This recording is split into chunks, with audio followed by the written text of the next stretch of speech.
ਵਾਹਿਗੁਰੂ।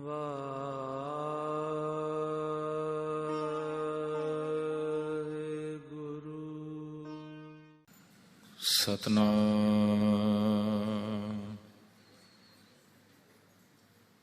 ਵਾਹਿਗੁਰੂ ਸਾਹਿਬ JIO. ਜਹ ਜਹ ਪੇਖੋਂ ਤਹ ਹਜ਼ੂਰ, ਦੂਰ ਕਤਹੁ ਨ ਜਾਈ। ਰਵ ਰਹਿਆ ਸਰਬਤਰ ਮੈਂ, ਮਨ ਸਦਾ ਧਿਆਈ। ਰਵ ਰਹਿਆ ਸਰਬਤਰ ਮੈਂ, ਮਨ ਸਦਾ ਧਿਆਈ।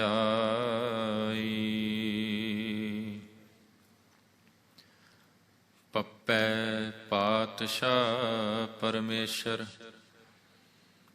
ਵੇਖਣ ਕਉ ਪਰਪੰਚ ਕੀਆ। ਦੇਖੈ ਬੁਝੈ ਸਭ ਕਿਛ ਜਾਣੈ, ਅੰਤਰ ਬਾਹਰ ਰਵ ਰਹਿਆ। ਦੇਖੈ ਬੁਝੈ ਸਭ ਕਿਛ ਜਾਣੈ, ਅੰਤਰ ਬਾਹਰ ਰਵ ਰਹਿਆ।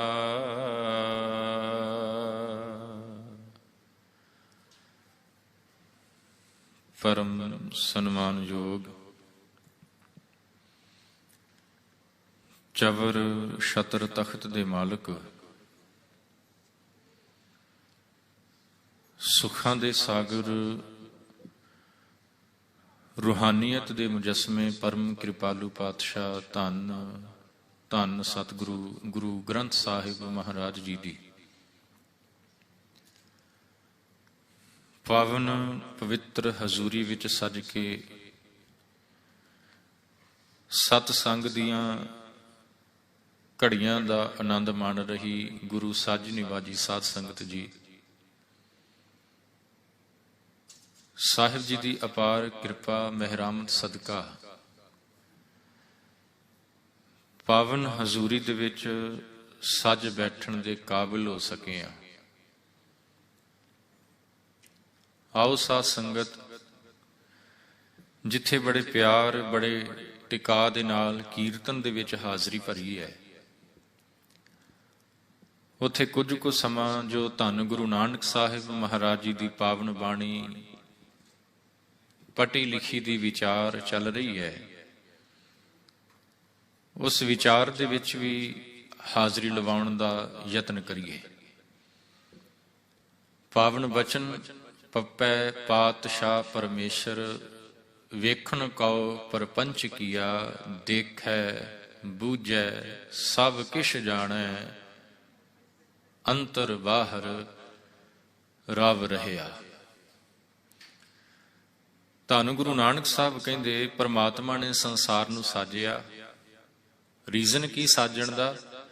ਵੇਖਣ ਕਉ ਪਰਪੰਚ ਕੀਆ, ਤਾਂ ਕਿ ਇਸ ਸੰਸਾਰ ਦੇ ਵਿੱਚੋਂ ਮੇਰੇ ਸਾਜੇ ਹੋਏ ਜੀਵ ਮੇਰੇ ਹੀ ਦੀਦਾਰ ਕਰ ਸਕਣ।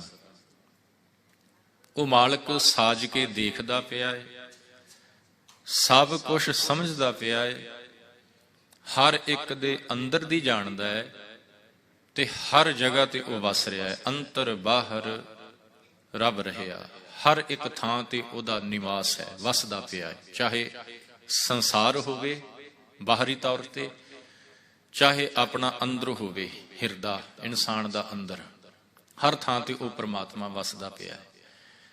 ਸਤਿਗੁਰੂ ਜੀ ਕੀ ਸਮਝਾਉਂਦੇ ਪਏ ਨੇ ਇਹਨਾਂ ਬਚਨਾਂ ਦੇ ਵਿੱਚ, ਆਪਾਂ ਸਮਝਣ ਦੀ ਕੋਸ਼ਿਸ਼ ਕਰਨੀ ਹੈ। ਆਓ ਵਿਚਾਰਾਂ ਦੀ ਆਰੰਭਤਾ ਤੋਂ ਪਹਿਲਾਂ ਸਤਿਗੁਰਾਂ ਵੱਲੋਂ ਬਖਸ਼ਿਸ਼ ਕੀਤੀ ਫਤਿਹ ਦੀ ਸਾਂਝ ਪਾਈਏ। ਸਾਰੇ ਪਿਆਰ ਸਤਿਕਾਰ ਨਾਲ ਬੁਲਾਓ ਜੀ। ਵਾਹਿਗੁਰੂ ਜੀ ਕਾ ਖਾਲਸਾ, ਵਾਹਿਗੁਰੂ ਜੀ ਕੀ ਫਤਿਹ। ਸਾਧ ਸੰਗਤ ਬਾਣੀ ਨੂੰ ਪੜ੍ਹੀਏ ਨਾ ਤੇ ਬੜੀ ਡਿਟੇਲ ਦੇ ਨਾਲ ਗੁਰੂ ਸਾਹਿਬ ਨੇ ਸਾਨੂੰ ਸਮਝਾਇਆ ਹੈ ਆਪਣੇ ਜੀਵਨ ਦੇ ਸੰਬੰਧ ਦੇ ਵਿੱਚ। ਚਾਹੇ ਸੰਸਾਰਿਕ ਜੀਵਨ ਦੀ ਗੱਲ ਕਰ ਲਈਏ, ਚਾਹੇ ਆਤਮਿਕ ਜੀਵਨ ਦੀ ਗੱਲ ਕਰ ਲਈਏ, ਹਰ ਇੱਕ ਪੱਖ ਤੋਂ ਬਾਣੀ ਦੇ ਵਿੱਚ ਸਤਿਗੁਰਾਂ ਨੇ ਸਾਨੂੰ ਉਪਦੇਸ਼ ਬਖਸ਼ਿਸ਼ ਕੀਤਾ ਹੈ। ਇਹ ਇਨਸਾਨ ਹੈ ਨਾ ਜਿਹੜਾ ਜਦੋਂ ਸਮਾਜ ਦੇ ਵਿੱਚ ਰਹਿਣਾ ਸ਼ੁਰੂ ਕਰਦਾ ਹੈ ਤੇ ਇਹ ਆਪਣੇ ਮਨ ਦੇ ਵਿਚਾਰਾਂ ਨੂੰ, ਆਪਣੀਆਂ ਭਾਵਨਾਵਾਂ ਨੂੰ ਕਿਸੇ ਦੂਜੇ ਦੇ ਨਾਲ ਸ਼ੇਅਰ ਕਰਨਾ ਚਾਹੁੰਦਾ ਹੈ।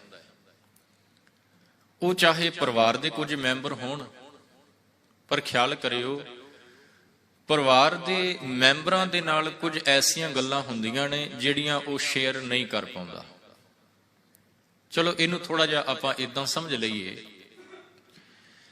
ਕਿ ਕੁਝ ਐਸੀਆਂ ਗੱਲਾਂ ਹੁੰਦੀਆਂ ਨੇ ਜਿਨ੍ਹਾਂ ਦੀ ਸਾਂਝ ਇਨਸਾਨ ਆਪਣੇ ਮਾਂ-ਪਿਓ ਦੇ ਨਾਲ ਪਾ ਲੈਂਦਾ ਹੈ, ਆਪਣੇ ਮਾਤਾ-ਪਿਤਾ ਦੇ ਨਾਲ ਕੁਝ ਐਸੀਆਂ ਗੱਲਾਂ ਜਿਹੜੀਆਂ ਸ਼ੇਅਰ ਕਰ ਲੈਂਦਾ ਹੈ।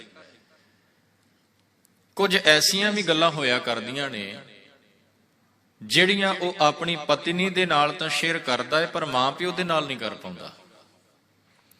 ਜਿਹੜੀ ਗੱਲ ਮਾਂ-ਪਿਓ ਦੇ ਨਾਲ ਸ਼ੇਅਰ ਕੀਤੀ ਹੈ ਉਹ ਪਤਨੀ ਦੇ ਨਾਲ ਨਹੀਂ, ਜਿਹੜੀ ਗੱਲ ਪਤਨੀ ਦੇ ਨਾਲ ਸ਼ੇਅਰ ਕੀਤੀ ਹੈ ਉਹ ਮਾਂ-ਪਿਓ ਦੇ ਨਾਲ ਨਹੀਂ ਸ਼ੇਅਰ ਕਰ ਪਾਉਂਦਾ।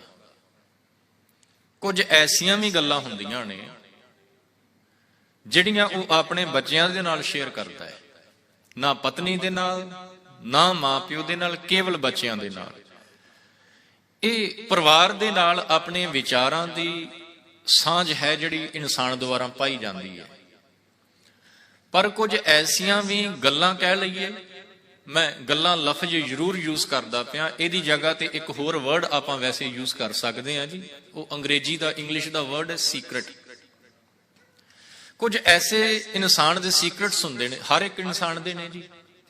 ਉਹ ਵੱਖਰੀ ਗੱਲ ਹੈ ਕਿ ਇਨਸਾਨ ਅੱਜ ਦੇ ਸਮੇਂ ਦੇ ਵਿੱਚ ਸੋਚਦਾ ਹੈ ਕਿ ਮੇਰੇ ਸੀਕ੍ਰੇਟ ਮੇਰੇ ਤੱਕ ਮੌਜੂਦ ਨੇ, ਪਰ ਖਿਆਲ ਕਰਿਓ ਜਿਹੜਾ ਇੱਕ ਡਿਵਾਈਸ ਆਪਣੀ ਪਾਕਟ ਦੇ ਵਿੱਚ ਜਾਂ ਬੀਬੀਆਂ ਨੇ ਆਪਣੇ ਪਰਸ ਦੇ ਵਿੱਚ ਪਾਇਆ ਹੋਇਆ ਹੈ ਨਾ, ਉਸਨੇ ਤੁਹਾਡੇ ਸਾਰੇ ਸੀਕ੍ਰੇਟ ਰਿਵੀਲ ਕਰ ਦਿੱਤੇ ਨੇ ਜੀ। ਕੁਝ ਸੀਕ੍ਰੇਟ ਰਹਿ ਨਹੀਂ ਗਿਆ ਵੈਸੇ ਅੱਜ ਦੇ ਸਮੇਂ ਦੇ ਵਿੱਚ, ਪਰ ਫਿਰ ਵੀ ਇਨਸਾਨ ਦੇ ਕੁਝ ਐਸੇ ਸੀਕ੍ਰੇਟਸ ਹੁੰਦੇ ਨੇ, ਕੁਝ ਐਸੀਆਂ ਗੱਲਾਂ ਹੁੰਦੀਆਂ ਨੇ ਜਿਹੜੀਆਂ ਉਹ ਹਰ ਇੱਕ ਦੇ ਨਾਲ ਸ਼ੇਅਰ ਨਹੀਂ ਕਰ ਪਾਉਂਦਾ। ਮਾਂ ਦੇ ਨਾਲ, ਪਿਓ ਦੇ ਨਾਲ ਕੁਝ ਅਲੱਗ ਗੱਲਾਂ ਨੇ, ਪਤਨੀ ਦੇ ਨਾਲ ਕੁਝ ਅਲੱਗ ਨੇ, ਬੱਚਿਆਂ ਦੇ ਨਾਲ ਕੁਝ ਅਲੱਗ ਨੇ, ਤੇ ਇਹਨਾਂ ਪਰਿਵਾਰ ਦੇ ਮੈਂਬਰਾਂ ਤੋਂ ਇਲਾਵਾ ਇਨਸਾਨ ਦੇ ਕੁਝ ਸਮਾਜ ਦੇ ਵਿੱਚ, ਸੁਸਾਇਟੀ ਦੇ ਵਿੱਚ ਮਿੱਤਰ ਹੁੰਦੇ ਨੇ, ਦੋਸਤ ਹੁੰਦੇ ਨੇ, ਫਰੈਂਡ ਸਰਕਲ ਹੁੰਦਾ ਹੈ। ਉਸ ਫਰੈਂਡ ਸਰਕਲ ਦੇ ਵਿੱਚ ਵੀ ਕੈਟਾਗਰੀਜ਼ ਨੇ। ਸਾਰੇ ਫਰੈਂਡਸ ਦੇ ਨਾਲ ਇਨਸਾਨ ਇੱਕੋ ਜਿਹਾ ਨਹੀਂ ਹੁੰਦਾ। ਕੁਝ ਦੇ ਨਾਲ ਬੜਾ ਕਲੋਜ਼ ਹੈ, ਕੁਝ ਦੇ ਨਾਲ ਕੇਵਲ ਹਾਏ ਹੈਲੋ ਹੀ ਚੱਲਦੀ ਹੈ। ਬਸ ਸਾਹਮਣੋਂ ਦੇਖਿਆ, ਹਾਏ ਹੈਲੋ ਕੀਤਾ, ਸਤਿ ਸ੍ਰੀ ਅਕਾਲ ਬੁਲਾਈ, ਰਸਤਾ ਚੇਂਜ ਕਰ ਲਿਆ। ਕੁਝ ਐਸੇ ਵੀ ਹੁੰਦੇ ਨੇ, ਪਰ ਕੁਝ ਐਸੇ ਹੁੰਦੇ ਨੇ ਜਿਨ੍ਹਾਂ ਦੇ ਕੋਲ ਇਨਸਾਨ ਆਪਣੇ ਬਿਜੀ ਸ਼ਡਿਊਲ ਦੇ ਵਿੱਚੋਂ ਟਾਈਮ ਕੱਢ ਕੇ ਵੀ ਪਹੁੰਚਦਾ ਹੈ। ਬੜੇ ਕਲੋਜ਼ ਹੁੰਦੇ ਨੇ, ਤੇ ਜਿਹੜੇ ਕਲੋਜ਼ ਫਰੈਂਡ ਹੁੰਦੇ ਨੇ ਉਹਨਾਂ ਦੇ ਨਾਲ ਵੀ ਕੁਝ ਸ਼ੇਅਰ ਕੀਤਾ ਜਾਂਦਾ ਹੈ। ਕੁਝ ਐਸੇ ਸੀਕ੍ਰੇਟਸ ਉਹਦੇ ਨਾਲ ਸ਼ੇਅਰ ਕੀਤੇ ਜਾਂਦੇ ਨੇ ਜਿਹੜੇ ਪਰਿਵਾਰ ਦੇ ਜੀਆਂ ਨੂੰ ਨਹੀਂ ਪਤਾ। ਪਰ ਧਿਆਨ ਦਿਓ, ਸਤਿਗੁਰਾਂ ਨੇ ਬਾਣੀ ਦੇ ਵਿੱਚ ਇੱਕ ਗੱਲ ਕਹੀ ਹੈ। ਮੈਂ ਬੇਨਤੀ ਕਰਾਂ, ਜੋ ਗੁਰੂ ਨਾਨਕ ਸਾਹਿਬ ਦਾ ਬਚਨ ਹੈ ਨਾ ਜੀ, ਪੱਪੈ ਪਾਤਸ਼ਾਹ ਪਰਮੇਸ਼ਰ, ਪੱਪੇ ਅੱਖਰ ਰਾਹੀਂ ਜੋ ਸਮਝਾਉਂਦੇ ਪਏ ਨੇ, ਇਹਨਾਂ ਬਚਨਾਂ ਨੂੰ ਧਿਆਨ ਦੇ ਵਿੱਚ ਜ਼ਰੂਰ ਰੱਖਿਓ। ਆਪਾਂ ਇੱਥੇ ਹੀ ਆਉਣਾ ਹੈ। ਗੁਰੂ ਸਾਹਿਬ ਨੇ ਬਾਣੀ 'ਚ ਇੱਕ ਗੱਲ ਕਹੀ ਹੈ, ਉਹ ਕਹਿੰਦੇ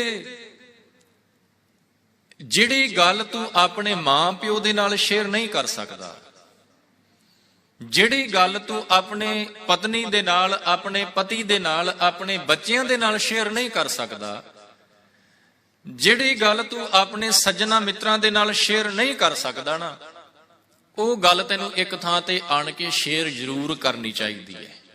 ਤੈਨੂੰ ਜ਼ਰੂਰ ਉਹ ਗੱਲ, ਉਹ ਸੀਕ੍ਰੇਟ ਸਾਂਝੀ ਕਰਨੀ ਚਾਹੀਦੀ ਹੈ, ਮੰਨ ਲੈਣੀ ਚਾਹੀਦੀ ਹੈ ਕਿ ਇਹ ਸੀਕ੍ਰੇਟ ਮੇਰੇ ਅੰਦਰ ਦੱਬੀ ਪਈ ਹੈ, ਜਿਹੜੀ ਮੈਂ ਅੱਜ ਤੱਕ ਕਿਸੇ ਨਾਲ ਸ਼ੇਅਰ ਨਹੀਂ ਕੀਤੀ। ਜੇ ਮੈਂ ਚਾਹੁੰਦਾ ਨਾ ਕਿ ਮੇਰੇ ਜੀਵਨ ਦੇ ਵਿੱਚ ਕੁਝ ਸੁੱਖ ਆ ਜਾਵੇ, ਮੇਰਾ ਸੰਸਾਰਿਕ ਜੀਵਨ ਤੇ ਆਤਮਿਕ ਜੀਵਨ ਸੁਖੀ ਹੋ ਜਾਏ, ਤੇ ਸਤਿਗੁਰੂ ਜੀ ਕਹਿੰਦੇ ਫਿਰ ਕੁਝ ਲੁਕਾ ਨਾ। ਤੂੰ ਪਰਿਵਾਰ ਦੇ ਕੋਲੋਂ, ਆਪਣੇ ਮਿੱਤਰਾਂ ਦੇ ਕੋਲੋਂ ਲੁਕਾ ਲਿਆ ਹੈ, ਪਰ ਜਦੋਂ ਤੂੰ ਕਿਤੇ ਗੁਰੂ ਦੇ ਦਰ ਤੇ ਆਵੇਂ ਨਾ, ਇੱਥੇ ਆਣ ਕੇ ਕੁਝ ਲੁਕਾਈ ਨਾ। ਇੱਥੇ ਆ ਕੇ ਕੁਝ ਲੁਕਾਈ ਨਾ। ਕਿਉਂ ਨਹੀਂ ਲੁਕਾਉਣਾ, ਉਹਦਾ ਰੀਜ਼ਨ ਇੱਕ ਹੋਰ ਹੈ, ਉਹਦਾ ਵੀ ਆਪਾਂ ਜ਼ਿਕਰ ਕਰਾਂਗੇ। ਸਤਿਗੁਰਾਂ ਦਾ ਬਚਨ ਮੈਂ ਤੁਹਾਡੇ ਨਾਲ ਸਾਂਝਾ ਕਰਾਂ। ਪੂਰੇ ਗੁਰੂ ਗ੍ਰੰਥ ਸਾਹਿਬ ਮਹਾਰਾਜ ਦੇ ਵਿੱਚ ਜੇ ਮੈਂ ਗਲਤ ਨਾ ਹੋਵਾਂ ਤੇ ਇੱਕ ਵਰਡ ਇੱਕ ਵਾਰ ਹੀ ਗੁਰੂ ਸਾਹਿਬ ਨੇ ਯੂਜ਼ ਕੀਤਾ। ਉਹ ਪਤਾ ਕਿਹੜਾ ਹੈ? ਸਾਹਿਬ ਜੀ ਕਹਿੰਦੇ, ਗੋਹਜ ਗੱਲ ਜੀ ਕੀ ਕੀਚੈ ਸਤਿਗੁਰ ਪਾਸ। ਫਿਰ ਸੁਣੋ, ਗੋਹਜ ਗੱਲ ਜੀ ਕੀ ਕੀਚੈ ਸਤਿਗੁਰ ਪਾਸ। ਕਹਿੰਦੇ ਜਿਹੜੀ ਟੌਪ ਸੀਕਰਟ ਤੂੰ ਆਪਣੇ ਅੰਦਰ ਲੁਕਾ ਕੇ ਰੱਖੀ ਹੋਈ ਹੈ ਨਾ, ਛੁਪਾ ਕੇ ਰੱਖੀ ਹੋਈ ਹੈ। ਹਰ ਇੱਕ ਦੇਸ਼ ਦੇ ਨਾ ਕੁਝ ਸੀਕਰਟਸ ਹੁੰਦੇ ਨੇ ਨਾ ਜੀ, ਟੌਪ ਸੀਕਰਟਸ ਹੁੰਦੇ ਨੇ ਜਿਹੜੇ ਬੜੀ ਹਾਈ ਪ੍ਰੋਟੈਕਸ਼ਨ ਦੇ ਵਿੱਚ ਰੱਖੇ ਜਾਂਦੇ ਨੇ। ਜਿੱਥੋਂ ਤੱਕ ਪਹੁੰਚਣਾ ਹਰ ਇੱਕ ਇਨਸਾਨ ਦੇ ਵੱਸ ਦੀ ਗੱਲ ਨਹੀਂ। ਕੁਝ ਐਸੇ ਹੀ ਸੀਕਰਟਸ ਸਾਡੇ ਅੰਦਰ ਵੀ ਦਬਾਏ ਪਏ ਨੇ। ਆਪਾਂ ਮੈਂ ਕਿਸੇ ਦੇ ਨਾਲ ਨਹੀਂ ਸ਼ੇਅਰ ਕਰਦਾ, ਨਾ ਆਪਣੇ ਪਰਿਵਾਰ ਦੇ ਨਾਲ, ਨਾ ਆਪਣੇ ਪੁੱਤਰਾਂ ਦੇ ਨਾਲ, ਨਾ ਆਪਣੇ ਸੱਜਣਾ ਮਿੱਤਰਾਂ ਦੇ ਨਾਲ। ਉਹ ਕੇਵਲ ਮੈਂ ਹੀ ਜਾਣਦਾ, ਮੇਰੇ ਤੋਂ ਇਲਾਵਾ ਦੂਜਾ ਕੋਈ ਨਹੀਂ ਜਾਣਦਾ। ਪਰ ਸਤਿਗੁਰੂ ਜੀ ਕਹਿੰਦੇ ਉਹ ਗੱਲ ਵੀ ਇਸ ਦਰ ਤੇ ਆਣ ਕੇ ਕਰਦੇ। ਗੁਰੂ ਦੇ ਅੱਗੇ ਆਣ ਕੇ ਉਸ ਗੱਲ ਨੂੰ ਪ੍ਰਵਾਨ ਕਰ। ਕਿਉਂ ਕਰਨਾ ਹੈ, ਕਿਉਂ ਪ੍ਰਵਾਨ ਕਰਨੀ ਇਹ ਗੱਲ? ਗੁਰੂ ਨਾਨਕ ਸਾਹਿਬ ਦਾ ਬਚਨ ਪੜੋ, ਕੀ ਕਹਿ ਰਹੇ ਨੇ ਪਾਤਸ਼ਾਹ ਜੀ? ਜਿਹੜੀ ਦੂਸਰੀ ਪੰਕਤੀ ਹੈ ਨਾ, ਦੇਖੈ ਬੁਝੈ ਸਭ ਕਿਛ ਜਾਣੈ। ਪ੍ਰਮਾਤਮਾ ਨੂੰ ਆਪਾਂ ਕੀ ਕਹਿੰਦੇ ਆ ਜੀ? ਗੁਰੂ ਨੂੰ ਕੀ ਕਹਿੰਦੇ ਆ? ਕਿ ਉਹ ਨਾ ਅੰਤਰਜਾਮੀ ਹੈ। ਤੇ ਜੇ ਉਹ ਅੰਤਰਜਾਮੀ ਹੈ ਤੇ ਕੀ ਉਹ ਮੇਰੇ ਅੰਦਰ ਦੀ ਨਹੀਂ ਜਾਣਦਾ? ਜਾਣਦਾ ਹੈ। ਉਹਨੂੰ ਸਭ ਪਤਾ ਮੇਰੇ ਅੰਦਰ ਕੀ ਛੁਪਿਆ ਪਿਆ ਹੈ। ਪਰ ਉਹ ਗੁਰੂ ਚਾਹੁੰਦਾ ਨਹੀਂ ਹੈ ਕਿ ਤੇਰੀ ਸੀਕਰਟ ਜਿਹੜੀ ਹੈ ਮੈਂ ਉਹ ਸੰਸਾਰ ਦੇ ਵਿੱਚ ਫੈਲਾ ਦੇਵਾਂ ਜਾਂ ਲੋਕਾਂ ਨੂੰ ਦੱਸਾਂ ਕਿ ਇਹ ਬੰਦਾ ਇਦਾਂ ਦਾ ਹੈ, ਸਾਹਮਣੇ ਤੁਹਾਡੇ ਸਾਹਮਣੇ ਇਦਾਂ ਦਾ ਬਣਦਾ ਹੈ ਤੇ ਹੈ ਅਸਲ ਦੇ ਵਿੱਚ। ਗੁਰੂ ਦੇ ਸਾਹਮਣੇ ਆਣ ਕੇ ਸੀਕਰਟ ਤੂੰ ਸ਼ੇਅਰ ਕਰੇਗਾ ਨਾ ਤੇ ਗੁਰੂ ਤੇਰਾ ਪਰਦਾ ਢੱਕੇਗਾ। ਜੇ ਕਿਤੇ ਉਹੀ ਸੀਕਰਟ ਆਪਣੇ ਮਿੱਤਰਾਂ ਦੇ ਨਾਲ ਸਾਂਝੀ ਕਰਾਂਗਾ ਨਾ ਮੈਂ, ਤੇ ਸਾਧ ਸੰਗਤ ਅੱਜ ਕੱਲ ਦੀ ਮਿੱਤਰਤਾ ਨਾ ਬਸ ਥੋੜੇ ਬਾਣੀ ਦੇ ਵਿੱਚੋਂ ਆਪਾਂ ਵਚਨ ਪੜ੍ਹ ਲਈਏ। ਸਤਿਗੁਰੂ ਜੀ ਕਹਿੰਦੇ ਜਿਚਰ ਪੈਨਣ ਖਾਵਣੇ ਤੇ ਤਿਚਰ ਰੱਖਣ ਗੰਢ। ਜਦੋਂ ਤੱਕ ਤੇ 4 ਪੈਸੇ ਨੇ ਤੁਹਾਡੇ ਕੋਲ, ਉਦੋਂ ਤੱਕ ਤੇ ਮਿੱਤਰ ਨੇ। ਪਰ ਜਦੋਂ ਕੋਈ ਔਖਾ ਸਮਾਂ ਆਇਆ ਨਾ, ਸਭ ਤੋਂ ਪਹਿਲਾਂ ਇਹ ਮਿੱਤਰ ਹੀ ਛੱਡ ਕੇ ਜਾਂਦੇ ਜੀ। ਇਹ ਮਿੱਤਰ ਹੀ ਪਾਸਾ ਵੱਟ ਜਾਂਦੇ ਜੀ। ਤੁਹਾਡੇ ਕੋਲ 4 ਪੈਸੇ ਨੇ, ਹਰ ਕੋਈ ਆਣ ਕੇ ਜੀ ਜੀ ਕਰੇਗਾ। ਗੁਰੂ ਨਾਨਕ ਸਾਹਿਬ ਨੇ ਤਾਂ ਇੱਥੋਂ ਤੱਕ ਕਹਿ ਦਿੱਤਾ, ਕਹਿੰਦੇ ਆਥ ਹੋਏ ਤਾਂ ਮੁਗਧ ਸਿਆਣਾ। ਆਥ ਦਾ ਮਤਲਬ ਹੁੰਦਾ ਜੀ ਦੌਲਤ, ਪੈਸਾ। ਜੇ ਕਿਸੇ ਮੂਰਖ ਦੇ ਕੋਲ ਵੀ ਪੈਸਾ ਹੈ ਤੇ ਗੁਰੂ ਨਾਨਕ ਸਾਹਿਬ ਕਹਿੰਦੇ ਉਹ ਸਿਆਣਾ ਬਣ ਜਾਂਦਾ ਹੈ। ਕਿਵੇਂ ਸਿਆਣਾ ਬਣ ਜਾਂਦਾ ਜੀ? ਪੈਸੇ ਨੇ ਸਿਆਣਾ ਕਰ ਦਿੱਤਾ? ਨਹੀਂ, ਪੈਸੇ ਨੇ ਉਹਦੇ ਅੰਦਰ ਗਿਆਨ ਨਹੀਂ ਪੈਦਾ ਕਰ ਦਿੱਤਾ ਕਿ ਉਹ ਅੰਦਰੂਨੀ ਤੌਰ ਤੇ ਸਿਆਣਾ ਹੋ ਗਿਆ ਹੈ ਉਹ ਮੂਰਖ ਹੀ। ਪਰ ਜਿਹੜਾ ਮਤਲਬ ਹੀ ਹੈ ਨਾ, ਜਦੋਂ ਉਹਦੇ ਕੋਲ ਜਾਂਦਾ, ਸੈਲਫਿਸ਼ ਮੈਨ ਉਹਦੇ ਕੋਲ ਜਾਂਦਾ ਹੈ ਤੇ ਉਹਦੀ ਉਹ ਵਡਿਆਈ ਕਰਦਾ ਹੈ, ਉਸਤਤ ਕਰਦਾ ਹੈ। ਭਾਈ ਕਿਆ ਬਾਤ ਹੈ, ਤੁਹਾਡੇ ਵਰਗਾ ਤੇ ਸਿਆਣਾ ਹੀ ਦੁਨੀਆ ਦੇ ਵਿੱਚ ਕੋਈ ਨਹੀਂ। ਕਿਉਂ ਕਰ ਰਿਹਾ ਉਹ ਵਡਿਆਈ? ਕਿਉਂਕਿ ਉਹਦੇ ਕੋਲ 4 ਪੈਸੇ ਨੇ। ਤੇ ਜਿਸ ਦਿਨ ਪੈਸੇ ਨਹੀਂ, ਫਿਰ ਉਹਦੇ ਮੂੰਹ ਤੇ ਤਾਂ ਉਹਦੀ ਵਡਿਆਈ ਹੈ, ਪਰ ਜਦੋਂ ਉਹਦੇ ਕੋਲੋਂ ਉੱਠ ਕੇ ਬਾਹਰ ਜਾਂਦਾ ਨਾ ਤਾਂ ਕਹਿੰਦਾ ਇਹਦੇ ਵਰਗਾ ਮੂਰਖ ਹੀ ਕੋਈ ਨਹੀਂ। ਪਰ ਸਤਿਗੁਰੂ ਜੀ ਕਹਿੰਦੇ ਇਹ ਸੰਸਾਰ ਦੀ ਮਿੱਤਰਤਾ ਜਿਹੜੀ ਹੈ ਨਾ, ਬਸ ਇੱਥੋਂ ਤੱਕ ਟਿਕੀ ਹੋਈ ਹੈ। ਜਿਚਰ ਪਹਿਨਣ ਖਾਵਣੇ ਤਿਚਰ ਰੱਖਣ ਗੰਢ। ਜਿਤ ਦਿਨ ਕਿਛ ਨਾ ਹੋਵੇ ਤਿਤ ਦਿਨ ਮੁਖ ਬੋਲਣ ਗੰਧ। ਕਹਿੰਦੇ ਫਿਰ ਇਹ ਮੂੰਹ ਤੋਂ ਫਿਰ ਮਾੜੇ ਬਚਨ ਵੀ ਬੋਲਦਾ ਹੈ। ਟੁੱਟ ਜਾਂਦੀ ਹੈ ਨਾ ਮਿੱਤਰਤਾ। ਪਰ ਜੇਕਰ ਮੈਂ ਗੁਰੂ ਨੂੰ ਮਿੱਤਰ ਬਣਾ ਲਿਆ ਤੇ ਗੁਰੂ ਦੇ ਨਾਲ ਹਰ ਇੱਕ ਗੱਲ ਆਪਣੀ ਸ਼ੇਅਰ ਕਰ ਦਿੱਤੀ, ਗੁਰੂ ਮੇਰੇ ਪਰਦੇ ਫੋਲੇਗਾ ਨਹੀਂ, ਮੇਰੇ ਪਰਦੇ ਢੱਕੇਗਾ। ਕਿਉਂਕਿ ਗੁਰੂ ਨੇ ਇਹ ਮਹਿਸੂਸ ਕਰ ਲਿਆ ਕਿ ਜਿਹੜੀ ਮੈਂ ਗੱਲ ਗੁਰੂ ਦੇ ਨਾਲ ਆਣ ਕੇ ਸ਼ੇਅਰ ਕਰ ਦਿੱਤੀ ਹੈ ਨਾ, ਤੇ ਇਹਦਾ ਮਤਲਬ ਇਹ ਹੋ ਗਿਆ ਕਿ ਮੈਂ ਗੁਰੂ ਦੇ ਨਾਲ ਪੂਰੀ ਤਰ੍ਹਾਂ ਦੇ ਨਾਲ ਕੀ ਹੋ ਗਿਆ ਜੀ? ਇਮਾਨਦਾਰ ਹੋ ਗਿਆ, ਓਨੈਸਟ ਹੋ ਗਿਆ। ਮੈਂ ਕੁਝ ਲੁਕਾਇਆ ਨਹੀਂ ਹੈ ਗੁਰੂ ਦੇ ਕੋਲ। ਜੋ ਮੈਂ ਕੀਤਾ ਹੈ ਉਹ ਮੈਂ ਗੁਰੂ ਦੇ ਦਰ ਤੇ ਆਣ ਕੇ ਪ੍ਰਵਾਨ ਕਰ ਲਿਆ ਹੈ। ਤੇ ਜਦੋਂ ਪ੍ਰਵਾਨ ਕਰ ਲਿਆ ਜਾਂਦਾ ਹੈ ਨਾ ਸਾਧ ਸੰਗਤ, ਗੁਰੂ ਦੇ ਦਰ ਤੇ ਆ ਕੇ ਉਹ ਗੋਹਜ ਗੱਲ, ਤੇ ਫਿਰ ਗੁਰੂ ਐਸੇ ਇਨਸਾਨ ਨੂੰ ਆਪਣੇ ਗਲ ਦੇ ਨਾਲ ਵੀ ਲਗਾ ਲੈਂਦਾ ਹੈ। ਭਾਈ ਗੁਰਦਾਸ ਨੇ ਕਿਹਾ ਨਾ, ਭਾਈ ਗੁਰਦਾਸ ਜੀ ਦਾ ਬਚਨ ਪੜ੍ਹਿਓ ਕਿਤੇ ਵਾਰਾਂ ਦੇ ਵਿੱਚੋਂ, ਉੱਥੇ ਉਹਨਾਂ ਨੇ ਕਿਹਾ, ਆਪਣੇ ਆਪ ਨੂੰ ਕਿਹਾ ਭਾਈ ਗੁਰਦਾਸ ਜੀ ਨੇ, ਪਰ ਵੈਸੇ ਭਾਈ ਸਾਹਿਬ ਜੀ ਐਸੇ ਸੀ ਨਹੀਂ ਜਿਸ ਤਰ੍ਹਾਂ ਦੇ ਲਫ਼ਜ਼ ਉਹਨਾਂ ਨੇ ਯੂਜ਼ ਕੀਤੇ ਨੇ ਨਾ, ਕਹਿੰਦੇ ਹਉ ਅਪਰਾਧੀ ਗੁਨਾਹਗਾਰ ਹਉ ਬੇਮੁਖ ਮੰਦਾ, ਚੋਰ ਜਾਰ ਯੁਆਰ ਹਉ ਪਰ ਘਰ ਜੋ ਹੰਦਾ, ਨਿੰਦਕ ਝੂਠਾ ਲਾਇਤਬਾਰ ਠੱਗ ਦੇਸ ਠਗੰਦਾ।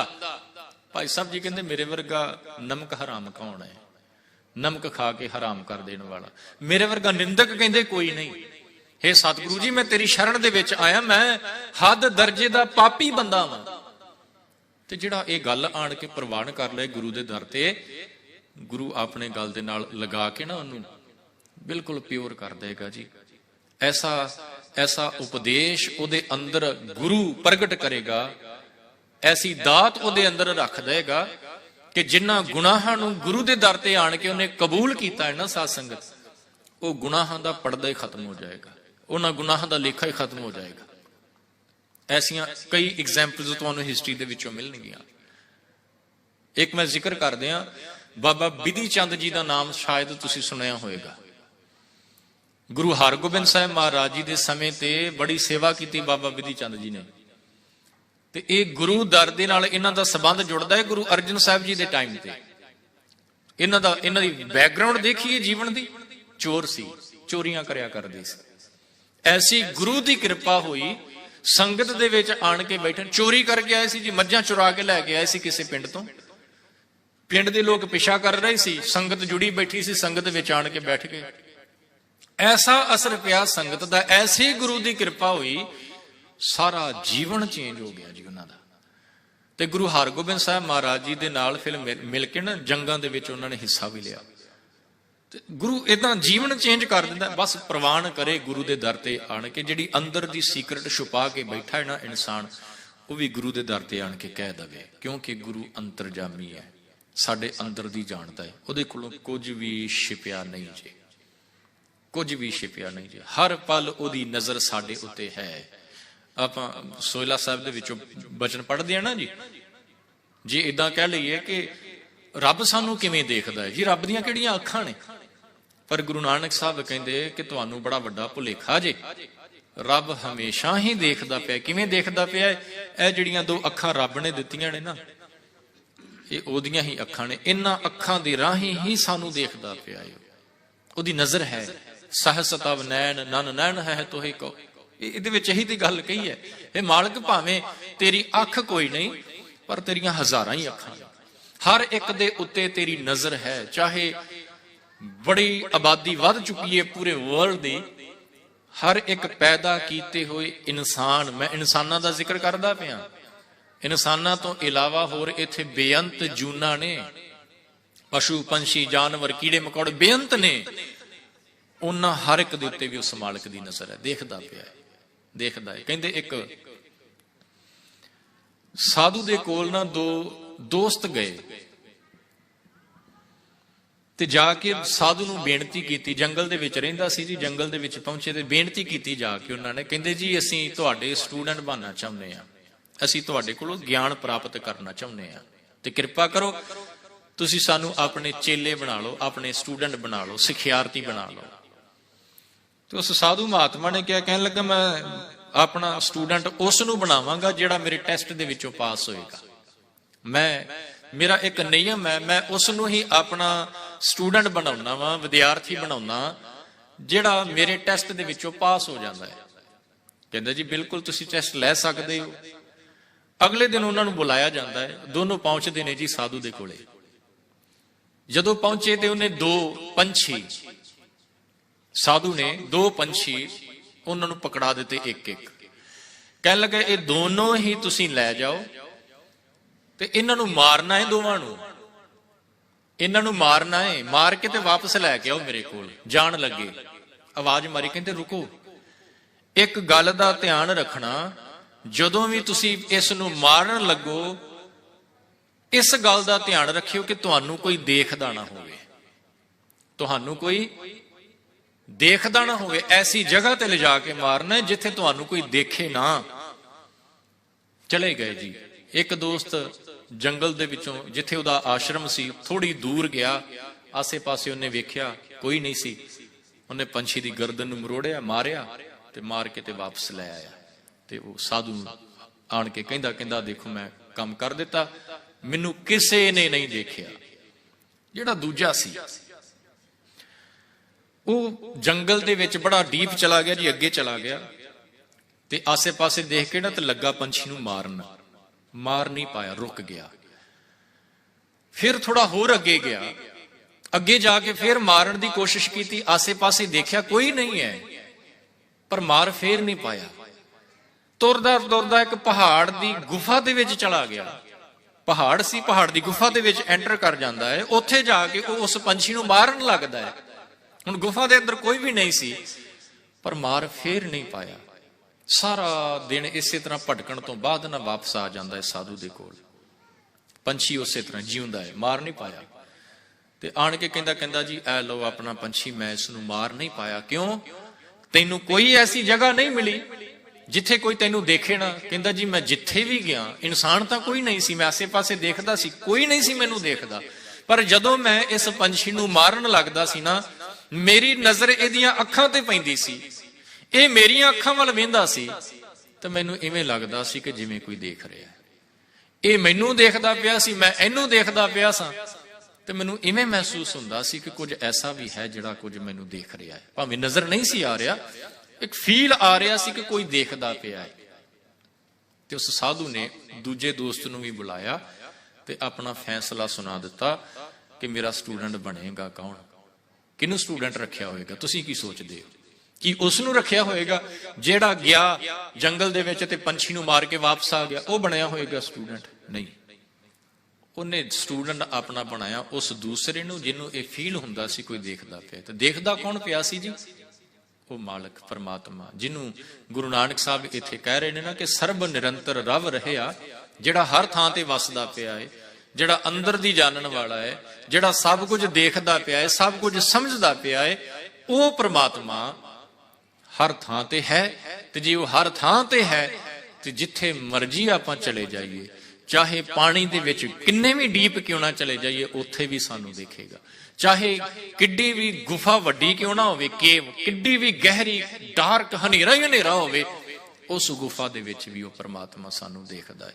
ਤੇ ਸਤਿਗੁਰਾਂ ਨੇ ਫਿਰ ਇਸੇ ਕਰਕੇ ਕਿਹਾ ਹੈ, ਕਹਿੰਦੇ ਜਿਹੜਾ ਹਰ ਥਾਂ ਤੇ ਮੌਜੂਦ ਹੈ ਤੇ ਹਰ ਇੱਕ ਉੱਤੇ ਉਹਦੀ ਨਜ਼ਰ ਹੈ, ਹਰ ਇੱਕ ਉਹਦੀ ਨਜ਼ਰ ਦੇ ਵਿੱਚ ਹੈ ਤੇ ਅੰਦਰ ਦੀ ਜਾਣਨ ਵਾਲਾ ਹੈ, ਉਸ ਪਰਮਾਤਮਾ ਨੂੰ ਆਪਣਾ ਮਿੱਤਰ ਬਣਾ ਲਾ ਤੇ ਉਹਦੇ ਨਾਲ ਸਾਰੀਆਂ ਹੀ ਗੱਲਾਂ ਸ਼ੇਅਰ ਕਰਦੇ, ਸਾਰੀਆਂ ਹੀ ਗੱਲਾਂ ਸ਼ੇਅਰ ਕਰਦੇ। ਜਦੋਂ ਗੱਲਾਂ ਸ਼ੇਅਰ ਕਰੇਗਾ ਨਾ ਉਸ ਮਾਲਕ ਦੇ ਨਾਲ, ਤੇ ਦੇਖੀ ਤੂੰ ਐਸਾ ਇਨਸਾਨ ਬਣ ਜਾਏਗਾ ਜਿਸ ਨੂੰ ਦੇਖ ਕੇ ਹਰ ਕੋਈ ਤੇਰੇ ਵਰਗਾ ਬਣਨਾ ਚਾਹੇਗਾ।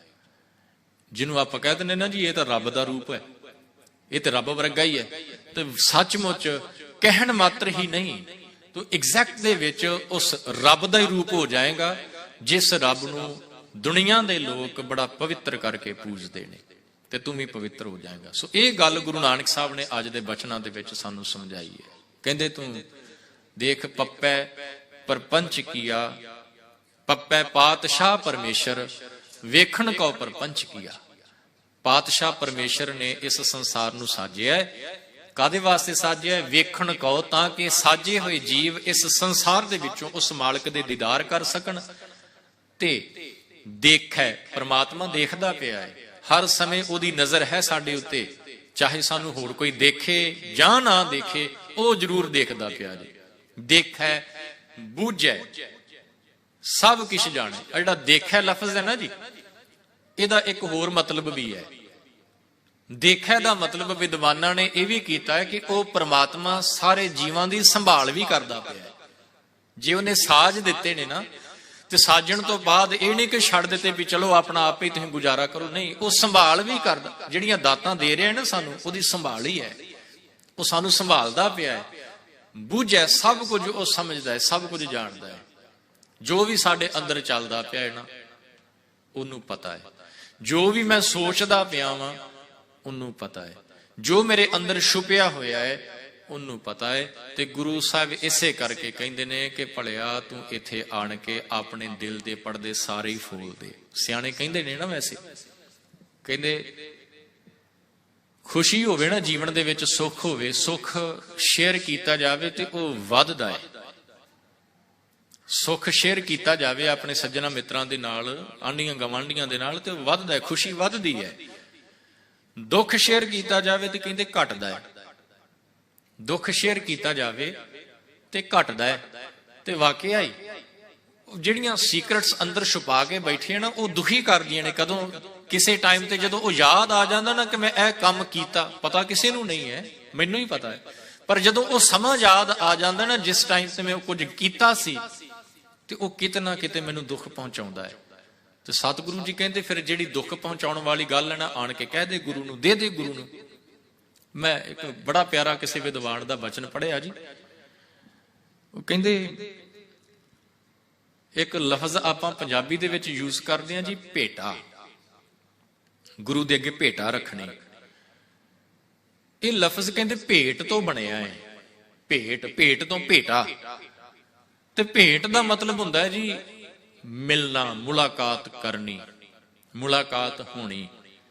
ਤੇ ਜਦੋਂ ਵੀ ਕੋਈ ਇਨਸਾਨ ਕਿਸੇ ਦੂਸਰੇ ਇਨਸਾਨ ਨੂੰ ਮਿਲਣ ਵਾਸਤੇ ਜਾਂਦਾ, ਸਪੋਜ਼ ਕਰੋ ਕਿ ਕੋਈ ਸਟੈਂਡਰਡ ਵਾਈਜ਼ ਸਟੇਟਸ ਚੰਗਾ ਹੈ ਜੀ ਸਮਾਜ ਦੇ ਵਿੱਚ, ਸੁਸਾਇਟੀ ਦੇ ਵਿੱਚ, ਉਹਨੂੰ ਮਿਲਣ ਵਾਸਤੇ ਗਿਆ ਹੈ। ਤੇ ਇੱਕ ਅੱਜ ਕੱਲ ਦਾ ਰਿਵਾਜ ਕਹਿ ਲਈਏ ਕਿ ਕੁਛ ਨਾ ਇਨਸਾਨ ਸੋਚਦਾ ਕਿ ਖਾਲੀ ਹੱਥ ਨਹੀਂ ਜਾਣਾ, ਕੁਝ ਨਾ ਕੁਝ ਲੈ ਕੇ ਜ਼ਰੂਰ ਜਾਵਾਂ ਮੈਂ। ਕੋਈ ਗਿਫਟ, ਕੋਈ ਫੁੱਲਾਂ ਦਾ ਗੁਲਦਸਤਾ ਹੀ ਲੈ ਜਾਂਦਾ ਹੈ, ਜਾਂ ਕੋਈ ਚਾਕਲੇਟ ਲੈ ਜਾਂਦਾ ਵਗੈਰਾ, ਇਸ ਤਰ੍ਹਾਂ। ਤੇ ਕਹਿੰਦੇ ਜਦੋਂ ਤੂੰ ਗੁਰੂ ਦੇ ਦਰ ਤੇ ਆਵੇਂ ਨਾ, ਇੱਕ ਇਨਸਾਨ ਨੂੰ ਮਿਲਣ ਵਾਸਤੇ ਜਾ ਰਿਹਾ ਹੈ, ਕੁਝ ਭੇਟਾ ਲੈ ਕੇ ਜਾ ਰਿਹਾ ਤੂੰ ਉਹਦੇ ਵਾਸਤੇ, ਕੁਝ ਤੋਹਫਾ ਲੈ ਕੇ ਜਾ ਰਿਹਾ। ਗੁਰੂ ਦੇ ਦਰ ਤੇ ਆ ਰਿਹਾ ਨਾ, ਤੇ ਇੱਥੇ ਵੀ ਭੇਟਾ ਲੈ ਕੇ ਆ, ਇੱਥੇ ਵੀ ਭੇਟਾ ਰੱਖ। ਤੇ ਭੇਟਾ ਕਿਹੜੀ ਰੱਖੀ ਜਾਵੇ ਇੱਥੇ? ਪੈਸੇ ਦੀ, ਪਦਾਰਥਾਂ ਦੀ, ਅੰਨ ਦੀ। ਗੁਰੂ ਸਾਹਿਬ ਕਹਿੰਦੇ ਇਸ ਭੇਟਾ ਦੇ ਨਾਲ ਇਹਨੂੰ ਕੋਈ ਵਾਸਤਾ ਨਹੀਂ ਜੇ ਹੈਗਾ। ਮਾਫ ਕਰਿਓ, ਇਹਨੂੰ ਗਲਤ ਨਾ ਲੈ ਜਾਇਓ। ਇਹ ਜਿਹੜੀਆਂ ਆਪਾਂ ਗੁਰੂ ਦਰ ਦੇ ਉੱਤੇ ਭੇਟਾਵਾਂ ਲੈ ਕੇ ਆਉਂਦੇ ਆ ਨਾ, ਵੈਸੇ ਪੈਸਾ ਡੋਨੇਸ਼ਨ ਜਾਂ ਅੰਨ, ਦਾਲ ਚੌਲ ਵਗੈਰਾ, ਆਟਾ ਵਗੈਰਾ ਆਪਾਂ ਡੋਨੇਟ ਕਰਦੇ ਹਾਂ, ਇਹ ਸਾਡਾ ਫਰਜ਼ ਬਣਦਾ ਹੈ, ਇਖਲਾਕੀ ਫਰਜ਼ ਬਣਦਾ ਹੈ। ਗੁਰੂ ਦਰ ਤੇ ਆਣ ਕੇ ਜਦੋਂ ਆਪਾਂ ਇਹ ਸੇਵਾ ਕਰਦੇ ਹਾਂ, ਇਹ ਸਾਡੀ ਸੇਵਾ ਦੇ ਨਾਲ ਹੀ ਗੁਰੂ ਘਰ ਦਾ ਪ੍ਰਬੰਧ ਚੱਲਦਾ ਹੈ, ਕਰਨੀ ਚਾਹੀਦੀ ਹੈ। ਪਰ ਗੁਰੂ ਸਾਹਿਬ ਕਹਿੰਦੇ ਤੂੰ ਭੇਟਾ ਰੱਖ ਇੱਥੇ, ਪਤਾ ਕਿਹੜੀ? ਜੋ ਕੁਝ ਤੇਰੇ ਅੰਦਰ ਹੈ ਨਾ, ਆਪਣੇ ਮਨ ਨੂੰ ਕੱਢ ਕੇ ਗੁਰੂ ਦੇ ਅੱਗੇ ਰੱਖ ਦੇ। ਇਹ ਭੇਟਾ ਗੁਰੂ ਪ੍ਰਵਾਨ ਕਰੇਗਾ ਤੇਰੀ। ਤੇ ਜਦੋਂ ਤੂੰ ਇਹ ਰੱਖ ਦੇਂਗਾ ਸਭ ਕੁਝ ਅੱਗੇ ਗੁਰੂ ਤੇ ਫਿਰ ਗੁਰੂ ਤੇਰੇ ਕੋਲੋਂ ਤੇਰੇ ਔਗੁਣ ਲੈ ਕੇ ਤੈਨੂੰ ਗੁਣਾਂ ਦੇ ਨਾਲ ਭਰਪੂਰ ਕਰ ਦੇਗਾ। ਤੇ ਜੇ ਮੈਂ ਚਾਹੁੰਦਾ ਕਿ ਮੈਂ ਗੁਣਾਂ ਦੇ ਨਾਲ ਭਰਪੂਰ ਹੋਵਾਂ, ਮੇਰਾ ਜੀਵਨ ਸੁਖੀ ਹੋ ਜਾਏ, ਤੇ ਸਤਿਗੁਰੂ ਜੀ ਕਹਿੰਦੇ ਫਿਰ ਗੋਹ ਜੀ ਗੱਲ ਜੀ ਕੀ ਕੀਚੈ ਸਤਿਗੁਰ ਪਾਸ। ਰੱਖ ਦੇ ਸਭ ਕੁਝ ਗੁਰੂ ਦੇ ਸਾਹਮਣੇ। ਗੁਰੂ ਤੈਨੂੰ ਗੱਲ ਦੇ ਨਾਲ ਲਗਾਏਗਾ, ਤੈਨੂੰ ਭਜਾਏਗਾ ਨਹੀਂ, ਦਬਕਾ ਨਹੀਂ ਮਾਰੇਗਾ ਕਿ ਜਾ ਦੌੜ ਜਾ, ਤੂੰ ਇੰਨਾ ਗੰਦਾ ਹੈ, ਤੇਰੇ ਅੰਦਰ ਇੰਨੀਆਂ ਸੀਕ੍ਰੇਟਸ ਛੁਪੀਆਂ ਪਈਆਂ ਨੇ, ਤੂੰ ਇਹ ਇੰਨੇ ਵੱਡੇ ਗੁਨਾਹ ਕੀਤੇ ਨੇ। ਗੁਰੂ ਨਹੀਂ ਤੈਨੂੰ ਏਦਾਂ ਕਹੇਗਾ, ਸਗੋਂ ਤੈਨੂੰ ਬਖਸ਼ ਕੇ ਆਪਣੇ ਗੱਲ ਦੇ ਨਾਲ ਲਗਾ ਲਏਗਾ। ਸਤਿਗੁਰੂ ਜੀ ਕਿਰਪਾ ਕਰਨ। ਬਖਸ਼ਿਸ਼ ਕੀਤਾ ਹੋਇਆ ਪਾਵਨ ਬਚਨ ਪੱਪੈ ਪਾਤਸ਼ਾਹ ਪਰਮੇਸ਼ਰ, ਵੇਖਣ ਕੋ ਪ੍ਰਪੰਚ ਕੀਆ, ਦੇਖੈ ਬੂਝੈ ਸਭ ਕਿਛ ਜਾਣੈ, ਅੰਤਰ ਬਾਹਰ ਰਵ ਰਿਹਾ, ਉਹ ਹਰ ਥਾਂ ਤੇ ਵਸਦਾ ਪਿਆ ਹੈ। ਸਤਿਗੁਰੂ ਜੀ ਇਹ ਪਾਵਨ ਬਚਨ ਕਿਤੇ ਸਾਡੇ ਹਿਰਦੇ ਦੇ ਵਿੱਚ ਵਸਾ ਦੇਣ, ਤਾਂ ਕਿ ਅਸੀਂ ਵੀ ਅੰਦਰੂਨੀ ਤੌਰ ਤੇ ਹਲਕੇ ਹੋ ਕੇ ਗੁਰੂ ਵਾਲੇ ਬਣ ਕੇ, ਗੁਰੂ ਨੂੰ ਮਿੱਤਰ ਬਣਾ ਕੇ ਆਪਣੇ ਜੀਵਨ ਨੂੰ ਸਫਲ ਬਣਾ ਸਕੀਏ ਜੀ। ਹੋਈਆਂ ਭੁੱਲਾਂ ਦੀ ਖਿਮਾ। ਵਾਹਿਗੁਰੂ ਜੀ ਕਾ ਖਾਲਸਾ, ਵਾਹਿਗੁਰੂ ਜੀ ਕੀ ਫਤਿਹ।